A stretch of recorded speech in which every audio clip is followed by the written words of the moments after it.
ربی انی لما انزلت علیہ من خیر فقیر۔ اے میرے رب، ربی اے میرے رب۔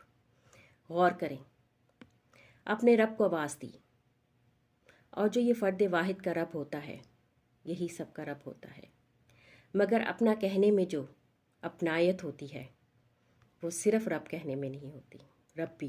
اس کو جب بھی پکاریں ربی کہہ کر پکاریں، یعنی صرف آپ کا رب۔ اگلی دعا کا اگلا حصہ دیکھیں، ربی جو بھی تو اتارے خیر میں سے، یعنی اپنی جانب سے۔ یہ نہیں کہا کہ فلاں چیز، فلاں جگہ، فلاں ملازمت، فلاں فلاں کام ہو جائے، بلکہ سارا کچھ اپنے رب پر چھوڑ دیا۔ رب کا یہ قانون ہے، یہ جو بندہ اس کو رب مان لے پھر خدا بھی اس کو اپنا بندہ مان لیتا ہے۔ اور جب کوئی اپنی مرضی کے مطابق نہ مانگے اور مرضی پر بھی اللہ ہی کی مرضی کو ترجیح دے تو پھر اللہ کے پاس اس کے سوا کوئی اور حل نہیں ہوتا، یا اللہ یہی حل چاہتا ہے کہ رب اس کو اپنا آپ دے دے اور اپنی کبرائی سے عطا فرمائے۔ حضرت موسیٰ علیہ السلام کو پیغمبری کے لیے سلیکٹ کر لیا گیا، مگر آگے کچھ مراحل تھے۔ فی الحال کی ضرورت پوری ہو چکی تھی، یعنی انہیں ملازمت مل چکی تھی، رہنے کو گھر مل چکا تھا، کھانے پینے کو بھی مل چکا تھا۔ اس صورت کو بڑی باریکی سے پڑھنے کی ضرورت ہے۔ رب جب کسی سے کوئی کام لینا چاہتا ہے تو سب سے پہلے اس کام کی اس کو باقاعدہ ٹریننگ دیتا ہے۔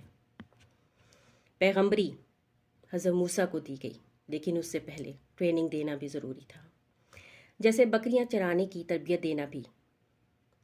جب آپ بے زبانوں یعنی بکریوں کی ضروریات جاننے کے عادی ہو جاتے ہیں تو پھر زبان سے بولنے والی مخلوق کے رہنما بن جاتے ہیں۔ حضرت موسیٰ کے واقعے میں جانوروں کو پانی پلانا کتنی بڑی تبدیلی کی وجہ بنا۔ اس لیے چھوٹی چھوٹی نیکیوں سے آپ ویسے ہی نہ گزر جایا کریں، بلکہ ایسی نیکیوں کے پیچھے بہت سے اجر پوشیدہ ہوتے ہیں، بلکہ پہاڑوں جیسے اجر پوشیدہ ہوتے ہیں۔ اس ساری بات کرنے کا مقصد یہ ہے کہ چھوٹی سی نیکی کو بھی چھوٹی مت جانیں، بلکہ اس کو کر گزریں۔ اپنی ذات کی مٹی کو مٹی کر لو تو نور نظر آنا شروع ہو جاتا ہے، اور اپنے انکاری ہو جاؤ تو اس کا اقرار ہو جاتا ہے۔ بے شک اللہ سبحانہ تعالیٰ سے دعا ہے کہ ہم سب کو اپنی رضا میں راضی کر دے۔ ہم اس سے ہر اس خیر کا مطالبہ کرتے ہیں جو ہم نہیں جانتے، مگر اس کے نزدیک وہی بہترین ہے۔ اس کے ہر کام میں ہمارے لیے کتنی حکمت پوشیدہ ہے، بے شک وہی بہتر جانتا ہے۔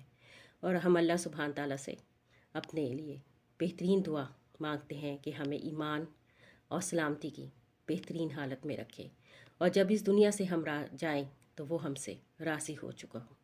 آمین یا رب العالمین۔